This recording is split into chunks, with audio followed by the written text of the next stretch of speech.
Problema 10. Tenemos la molécula de NO2. Entonces voy a poner el origen de coordenadas aquí en el centro de masas de la molécula. Y dice, se deducen las constantes de rotación de una medida del espectro de rotación y nos lo dan en forma de los momentos de inercia inversos.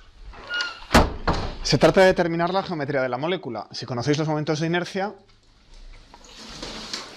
tenéis las fórmulas en mecánica clásica para calcularlos y podéis deducir la forma geométrica de la molécula. ¿Con qué precisión estima fiables las medidas experimentales? Bueno, vamos a verlo. Lo primero es que como son 3 átomos, pues forman un plano. Así que la molécula es plana. Coloco el nitrógeno y los 2 oxígenos a su alrededor. Luego ya no hay mucho más. ¿Cuántos números me hacen falta para describir esta molécula? Pues si tengo aquí el origen, en el centro de masas, me harán falta 2 números, la Y y la X, que describan la posición de un oxígeno. Inmediatamente el otro oxígeno va a estar a igual distancia hacia el otro lado y las coordenadas del nitrógeno pues las saco sabiendo que está sobre el eje Y por elección de la orientación de los ejes. He puesto Z hacia afuera de la pizarra, de manera que las coordenadas del nitrógeno son 0, 2 veces la masa del oxígeno entre la masa del nitrógeno Y, positivo, y las coordenadas de los oxígenos pues son menos X menos Y y más X menos Y. O sea que con 2 números, X e Y, puedo describir la geometría de la molécula. Pues ahora paso a los momentos de inercia. Vamos a empezar por IXY e IYX, que son 0. Para verlo, pues escribís la formulita XY y Y sub I, M sub I, sumado sobre todos. Y esto es 0 para el nitrógeno, porque su X es 0. Y para los oxígenos, menos masa del oxígeno, XY para uno, menos XY para otro, no son 0, pero se cancelan entre sí, total 0. Bueno, vamos con IYZ, que es IZY, que es IXZ, que es IZX, y todos estos son 0.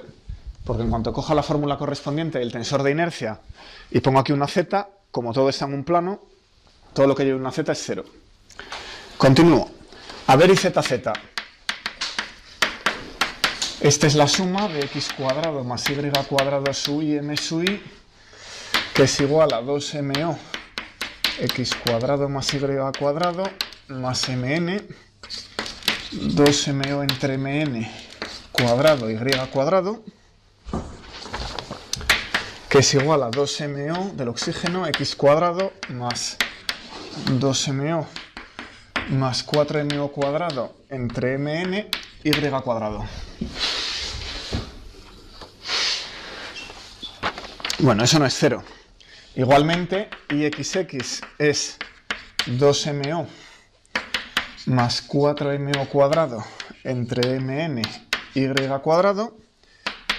Y la componente Y pues es 2MOX cuadrado. Lo podéis hacer ya enseguida, igual que los otros. Bueno, pues ya tengo el tensor de inercia y me fijo que todos los elementos que están fuera de la diagonal son 0. XY y X y todos los que llevan Z no diagonales son 0. O sea que el tensor de inercia es diagonal. ¿Vale? Así que los 3 ejes de inercia pues son el eje de simetría que vemos aquí, un eje más en el plano que pasa por aquí, y el eje que pasa por el centro de masas y sale de la pizarra. Es decir, mi elección de ejes ya coincide con los 3 ejes principales de inercia. Bueno, el momento de inercia, pues entonces vamos a tener IA, IB y C, que son estos 3 números, y va a haber que ordenarlos. Voy a observar así a ojo, en cuanto veo estas fórmulas, veo que esto es igual a esto, y me doy cuenta que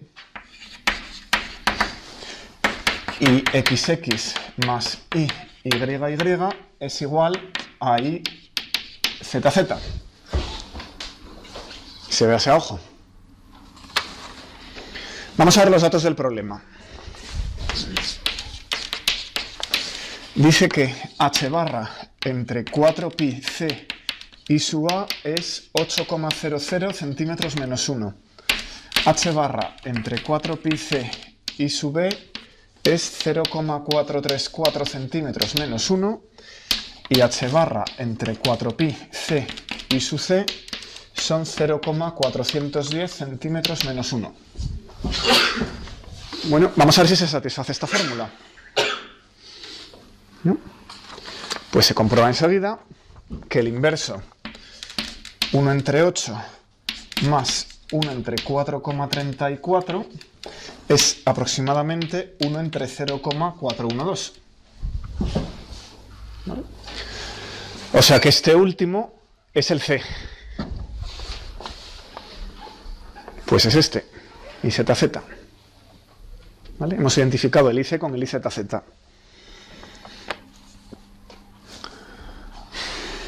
Bueno. O sea que el giro de la molécula en el plano corresponde a...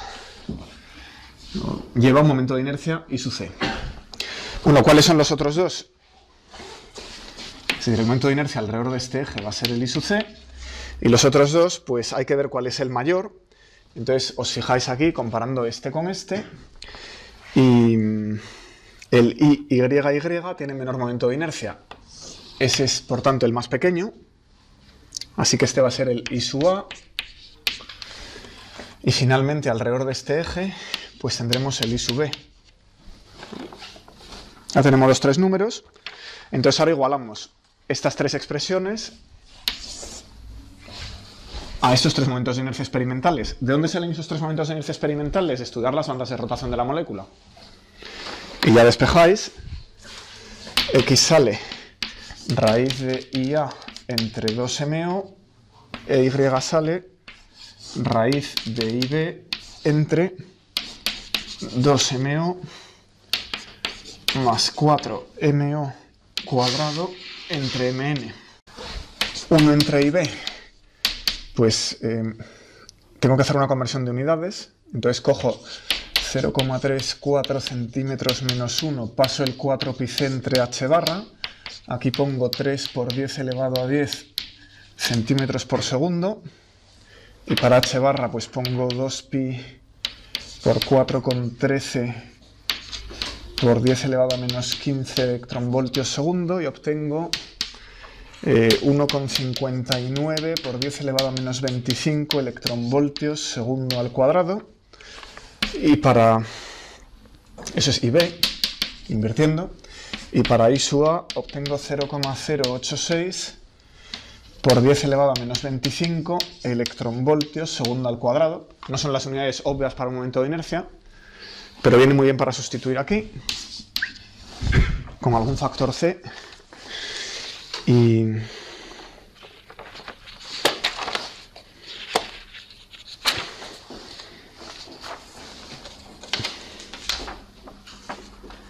bueno, si quiero, a lo mejor me conviene más un cambio de unidades.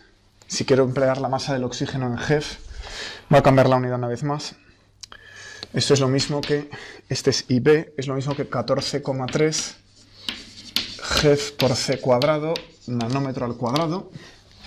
Y este es 0,78 GeV por C cuadrado, nanómetro cuadrado.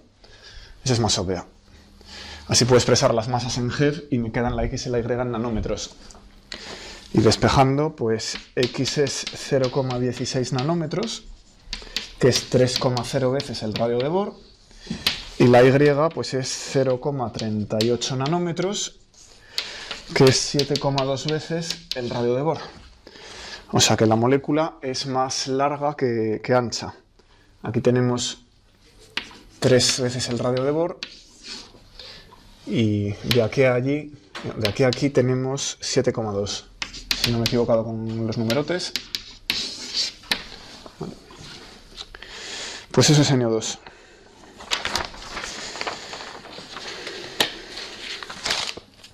Vamos a ver el 12. Una cámara de paredes de carbono contiene gas helio.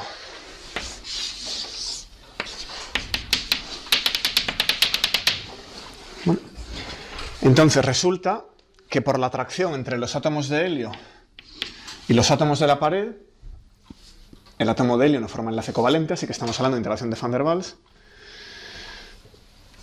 Pues hay una pequeña atracción, de manera que se va a formar, si la temperatura es muy pequeña, una pequeña película de helio sobre la pared. Hay un pozo de potencial. Si pongo la distancia a la pared, esperamos ver un pozo de potencial. Y los átomos de helio pueden caer al pozo si la temperatura es lo bastante pequeña y quedarse ahí. Si es grande, pues los átomos de helio entran y salen. Con lo cual no hay una película estable en la pared. ¿De acuerdo? Bueno, pues el potencial que nos proponen es el potencial de Lennard-Jones,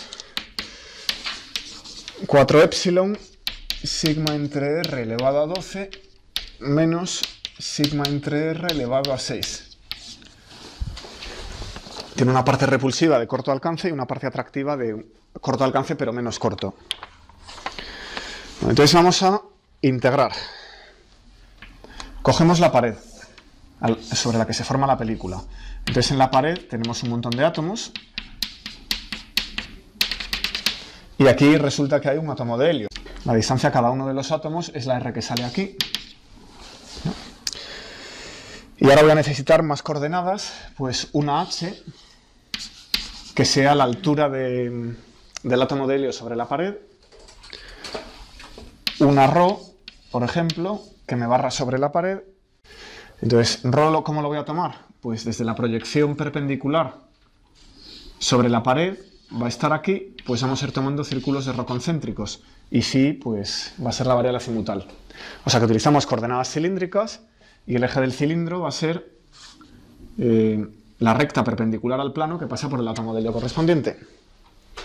Bueno, entonces, con esa geometría, R es la raíz de z cuadrado más h. Tenemos un detalle más, que es que la pared puede tener varios planos.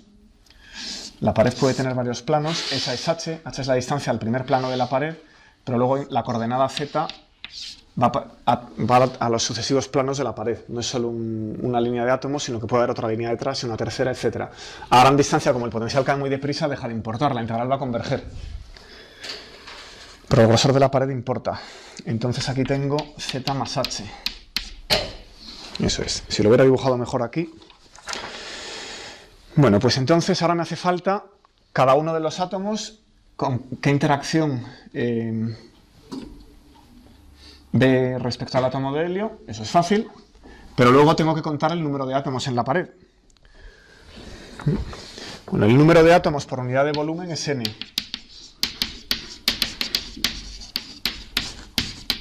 Unidad de volumen en la pared. Entonces, ¿cuánto vale el potencial de interacción total? Pues tengo que integrar azimutalmente. Eso es una integral sobre un plano. Tengo que integrar también en ese plano sobre la variable ρ. Y luego que tengo que integrar sobre la variable z, que extiendo a infinito, porque como la interacción cae muy deprisa, el grosor de la pared, el que sea 1 centímetro o 1 metro, no importa. Esa integral cae en pocos nanómetros, así que podemos extenderla a infinito sin perder nada. El número de átomos por unidad de volumen y el potencial de Lennard-Jones como función de esa variable R que va a depender de z y ρ. Y el problema tiene simetría de revolución, ¿vale? Ignoramos los bordes, las esquinas de la caja. Problemas con esto. Vale, pues esto es 8pi n epsilon. La integral sobre phi es inmediata, es un 2pi.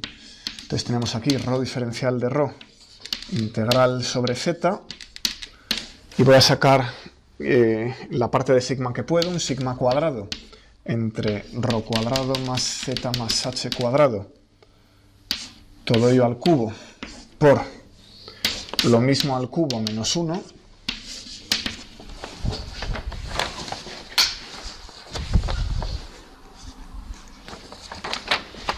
esta integral la hacéis inmediatamente y es 8pi n epsilon, sigma elevado a 12 entre 10 por 1 entre 9 h elevado a 9 menos sigma sexta entre 4 por 1 entre 3h cubo, que es de la forma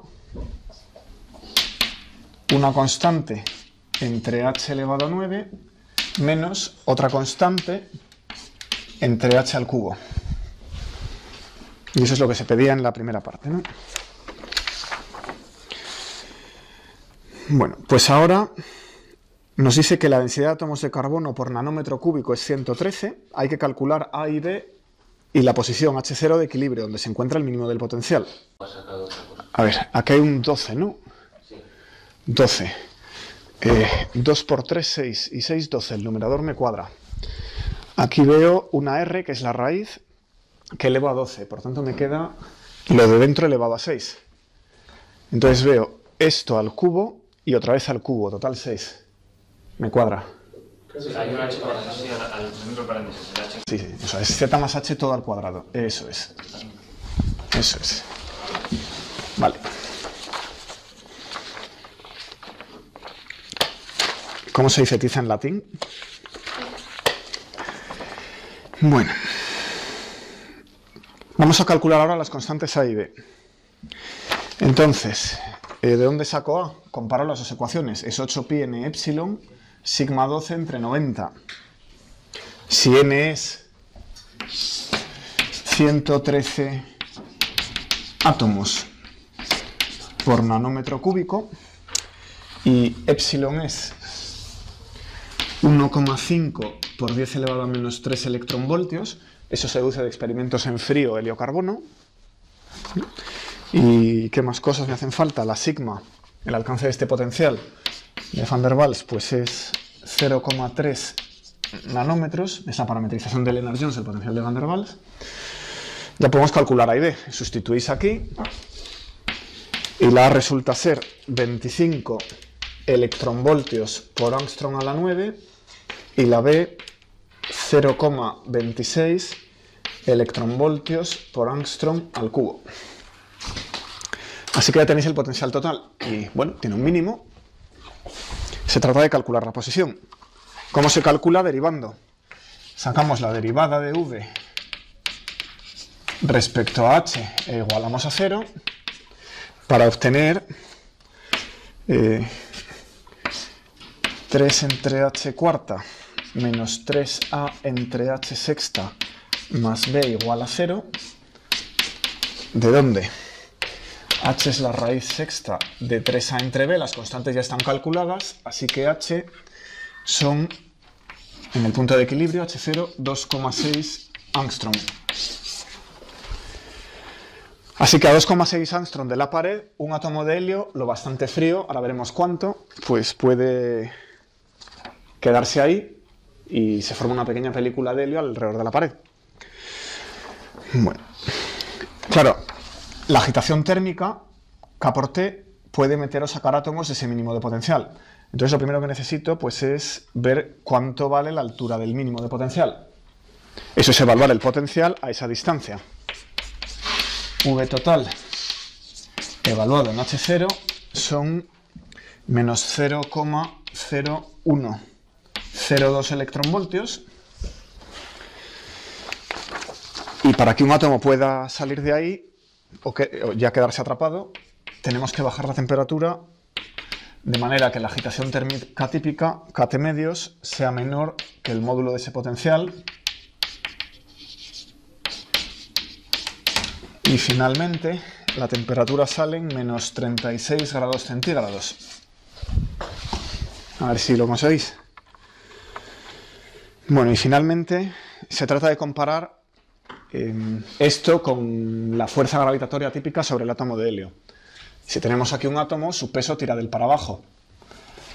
La pared sobre eso no dice nada, porque hay claramente una simetría. Este es un plano prácticamente infinito. El que el átomo esté aquí o esté aquí no cambia nada. O sea que hay una pequeña fuerza que tira de los átomos hacia abajo. Y se trata de ver que es despreciable a todos los efectos. Pues le echáis un vistazo, ¿de acuerdo? Voy con el 13. También va de potenciales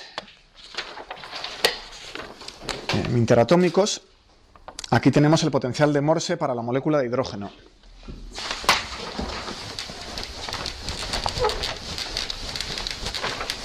Otra parametrización sencillita de un potencial entre átomos.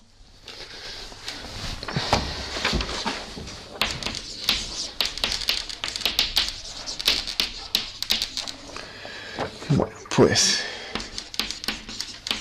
VDR es a 4,75 electronvoltios, que es lo mismo que 0,175 en el sistema de unidades atómicas de energía, en este caso.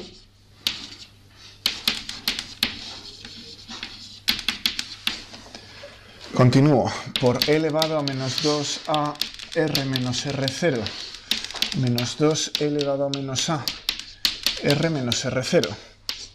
Entonces la constante A, que da la escala característica del exponente, son 19,5 nanómetros menos 1, que viene a ser 1 entre una unidad del sistema atómico, en este caso de longitud, un radio de Bohr en A menos 1. ¿Y qué me queda? R0, que son 0,074 nanómetros, que vienen a ser 1,4 radios de Bohr, que es la unidad atómica de longitud. Bueno, pues se trata de estimar las energías de vibración y rotación de los dos estados con los primeros números cuánticos en ambos grados de libertad y preguntarse si la aproximación de Born-Oppenheimer es adecuada. Así que la situación es un átomo de hidrógeno, otro átomo de hidrógeno, el potencial entre ellos se parametriza así. De nuevo hay una parte repulsiva y una parte atractiva, así que en términos de la coordenada relativa, pues tenemos un potencial así. Entonces lo primero que vamos a hacer es encontrar la aproximación parabólica alrededor del mínimo para obtener la energía de vibración. Bueno, pues cerca de R igual a R0 obtenemos que V de R viene a ser A por menos 1 más A cuadrado por R menos R0 cuadrado. Entonces la derivada de V respecto de R en R0 es 2A cuadrado R menos R0 A en R0, que es 0, eso es un mínimo, y la derivada segunda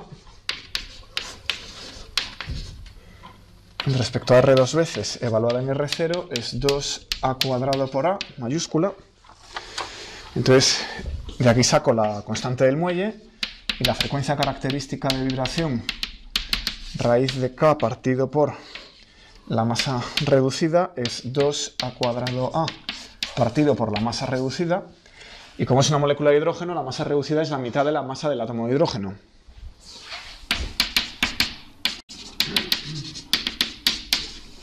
Así que queda la raíz de 4A cuadrado A mayúscula entre la masa del hidrógeno.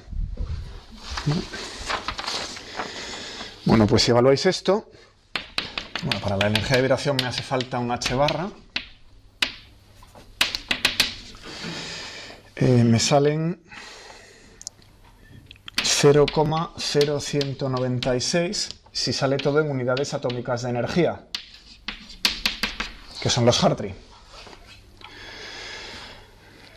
Y si lo queréis en electronvoltios, pues 13,6 electronvoltios será medio... 13,6 electronvoltios era medio Hartree, pues esto es 25 veces más pequeño que la energía de ligadura del átomo de hidrógeno. Pues esto es la energía de ligadura del átomo de hidrógeno en el estado fundamental, 13,6 electronvoltios, dividido por 25, o sea que es bastante más pequeña. Eso es la aproximación de Born-Oppenheimer. La energía de vibración característica es bastante más pequeña que la energía de ligadura del electrón. Bueno, pues ¿qué vale el periodo de vibración? T vale 2pi entre omega y no hay mucho más. Y sale algo así como 50 veces 2pi en unidades atómicas, ¿vale? 51 veces 2pi. Entonces ahora la de rotación.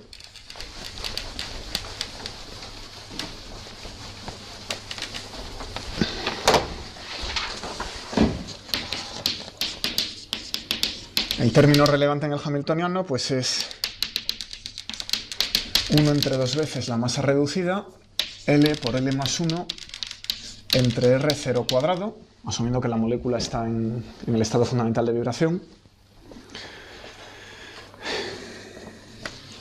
sustituís mu por mh medios, y esto es 1 entre mh, y entonces tenéis aquí 2, asumiendo que bueno, vamos a tomar la transición desde L igual a 0 hasta L igual a 1, la primera.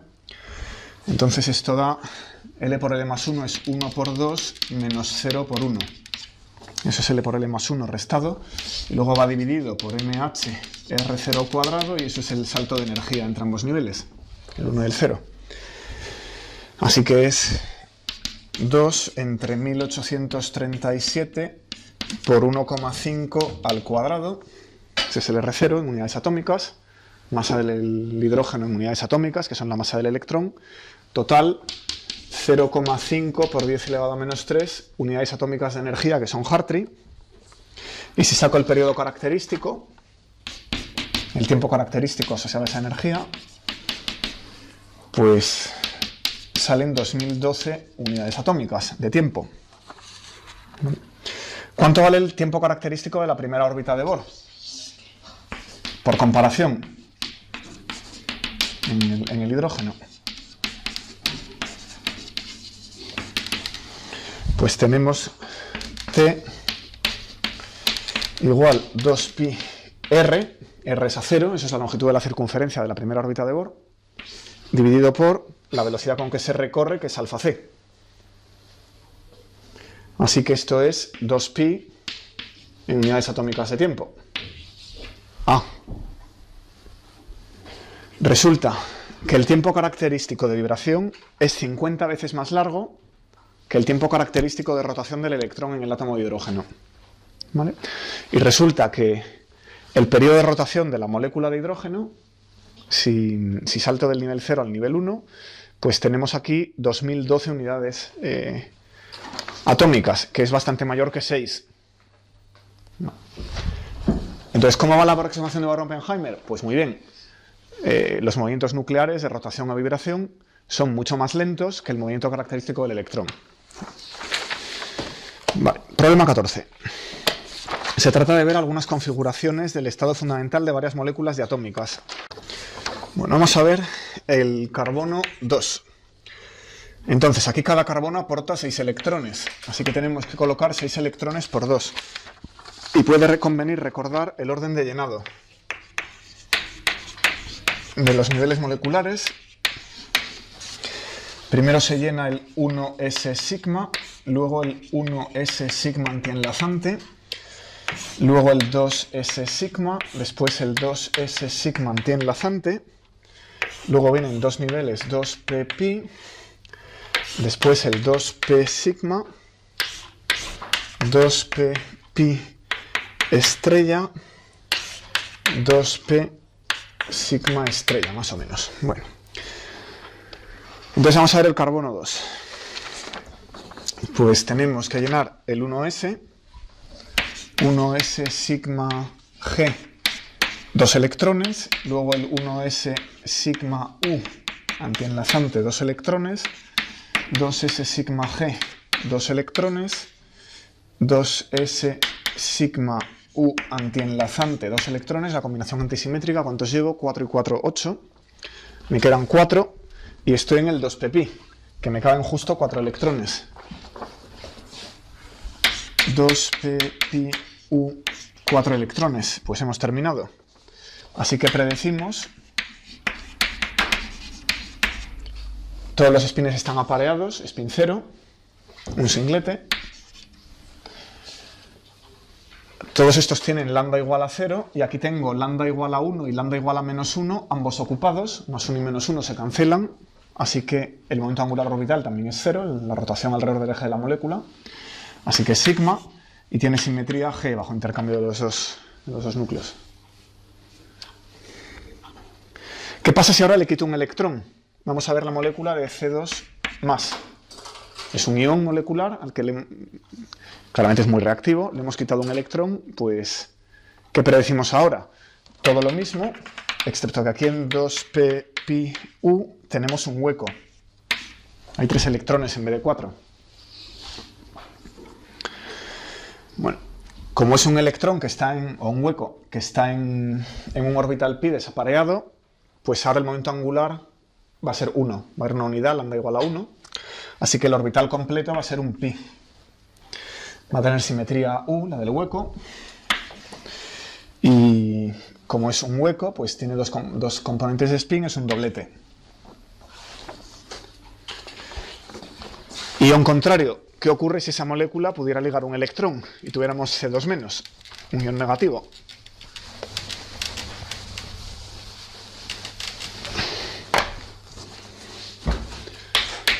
C2-. Pues entonces ahora la configuración electrónica va a ser la del carbono 2 que ya hemos escrito y hay que poner un electrón en el siguiente nivel, 2p sigma g, colocamos un electrón. Como es un electrón suelto, vamos a tener un doblete en el término molecular. Como está en un nivel de momento angular 0 alrededor del eje de rotación, va a ser un sigma. Y finalmente tiene simetría G. Bueno, tenéis 2 o 3 más como este, nitrógeno 2 más, nitrógeno 2 menos, oxígeno 2, ¿qué hacéis? Me voy a fijar en el CO, el monóxido de carbono, porque ahora la molécula es asimétrica. Aquí hay 6 electrones, aquí hay 8 electrones, total 14, así que la configuración parece idéntica a la molécula de nitrógeno, N2, que ya hemos hecho. Lo único es que ahora la molécula es polar, y no hay simetría bajo intercambio ni bajo paridad, porque los núcleos son distinguibles. O sea que escribimos 1 sigma y ya no le pongo subíndice G, por ejemplo, porque no tiene simetría bajo intercambio. Y el resto los hacéis igual.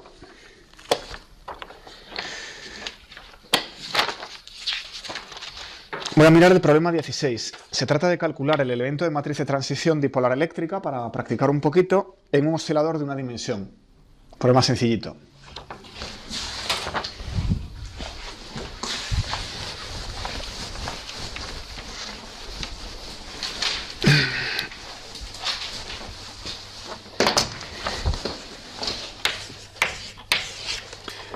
Bueno, entonces tenemos dos partículas de carga más e y carga menos e que se mueven en una dimensión. Y se trata de ver un elemento de matriz de transición dipolar eléctrica, es decir, emisión de radiación, pero el movimiento es en una sola dimensión, para simplificar el problema.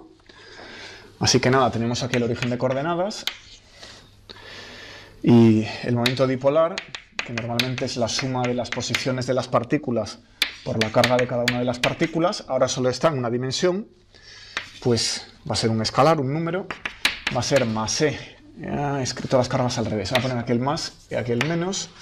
Va a ser más e por r medios menos e por menos r medios, la carga negativa, que es e por r. Y esta distancia es r medios. ¿De acuerdo? Calculado respecto al centro de masas. Bien. Entonces ahora las dos partículas están ligadas por un oscilador.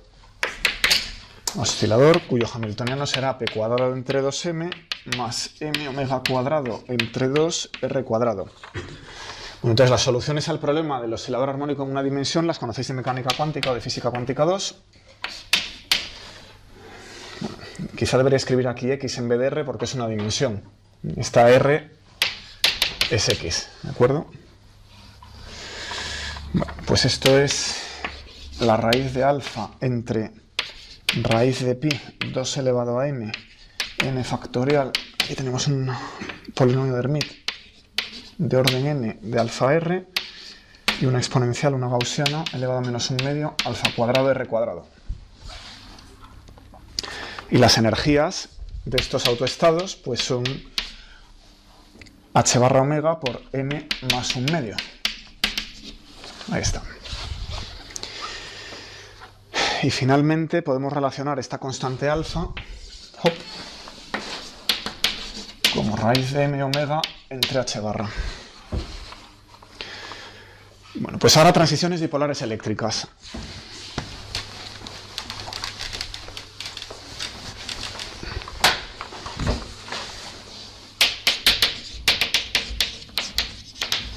Ese sistema salta de un estado a otro emitiendo luz. ¿Cómo lo hace? Pues aplicáis la regla de oro de Fermi y el elemento de matriz correspondiente lleva la función de onda de un estado, la función de onda del otro estado, salto del M al N o del N al M, y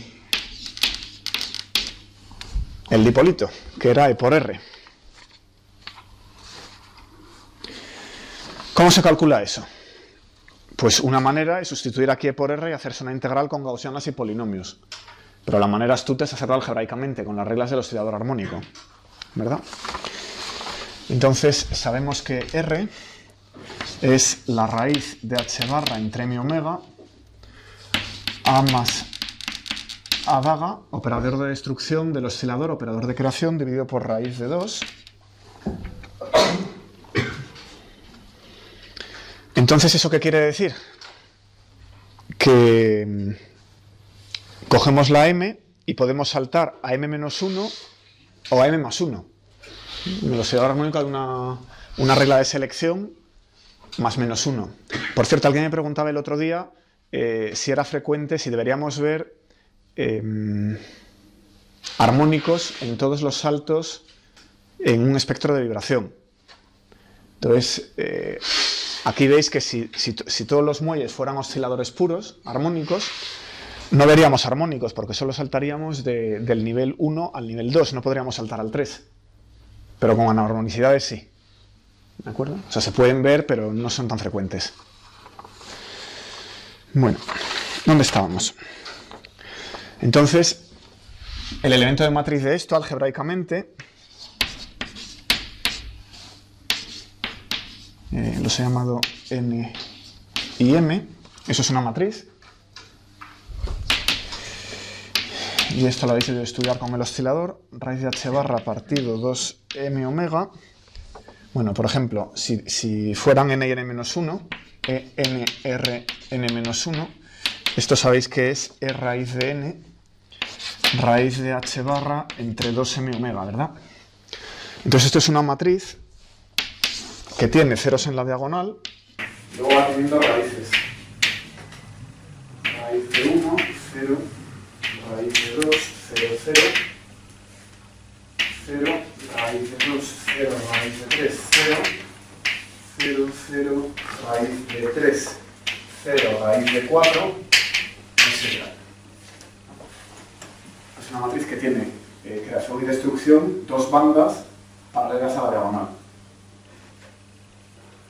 Entonces, para el primer estado excitado, si saltamos del n igual a 2 al n igual a 1, pues tenemos D2, 1, el elemento de matriz bipolar eléctrico, es E raíz de h barra entre m omega, y el elemento de matriz al cuadrado, D2, 1 al cuadrado, si de inmediato, E cuadrado, h barra entre m omega, o si lo elimino en términos de, si elimino la carga eléctrica en términos de alfa, pues es 4pi h barra cuadrado, C entre m omega por la constante electromagnética. Y si me lo llevo a la regla de oro de Fermi que teníamos, bueno, esta ahora es un salto a 3 dimensiones, cierro los ojos y después es el elemento de matriz bipolar eléctrica, voy a comparar con el átomo de hidrógeno. Este numerito con el átomo de hidrógeno.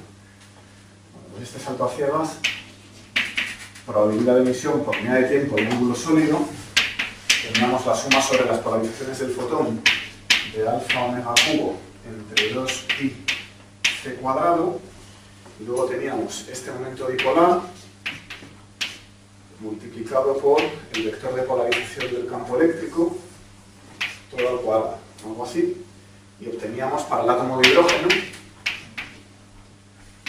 2 elevado a 17 entre 3 elevado a 11 alfa omega cubo A0 cuadrado entre C cuadrado. Por comparación, la transición dipolar eléctrica con este oscilador de juguete pues es 2, si no me equivoco, 2h barra alfa cuadrado omega cuadrado. Esto es un problema más físico, totalmente académico, solo para que volváis a ver toda la estructura del campo. Bueno. Tengo tiempo de apuntar alguno más.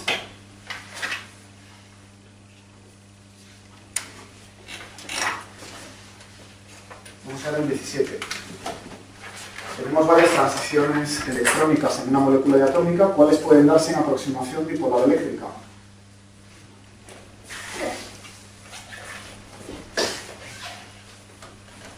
Entonces aquí hay que acordarse que el vector dipolo eléctrico, que nos controla las transiciones, bueno, pues tiene paridad menos, bajo inversión cambia de signo y es un vector, tiene momento angular 1. Entonces, pedimos, por ejemplo, si se puede pasar de 2pi a 2pi. ¿Vale? Entonces aquí el spin no cambia. Delta de S es 0. Pi a 2pi a 2pi. 2 a 2. Y como el operador dipolar eléctrico es orbital, pues el spin no debe cambiar, fenomenal. Esto pasa. Y delta lambda es 0, lo cual está permitido. Podemos tener 0 más menos 1. ¿Vale? Pues esto está permitido. No habrá razón para prohibirlo. 1 sigma a 1 sigma. De nuevo, el spin no cambia. Y lambda no cambia. Pues no habrá razón para prohibirlo. Vamos a ver ahora sigma a delta. Esto requiere pasar de lambda igual a 0 a lambda igual a 2. Eso no puede ser, porque el vector dipolar eléctrico es un vector, puede cambiar lambda como mucho de 1 en 1. La regla triangular de suma de momentos angulares me prohíbe esto. Así que esta no puede ser. ¿Qué más? Luego tenemos un sigma más a un sigma menos. Y un sigma más a un sigma más. Entonces el cambio de paridad en el nivel sigma da 0, este no puede ser y este sí. Y luego tenemos un 1 sigma más G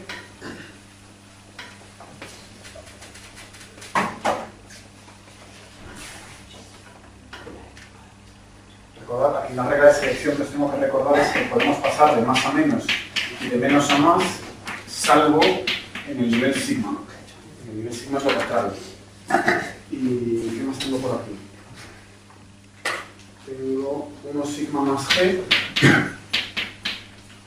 para ir a 1 sigma más U. Ahora la paridad es correcta, pero bajo intercambio voy de llegada a un llegada. Bueno, eso es antisimétrico. El dipolo eléctrico cambia de sigma, así que no hay problema. Este sí.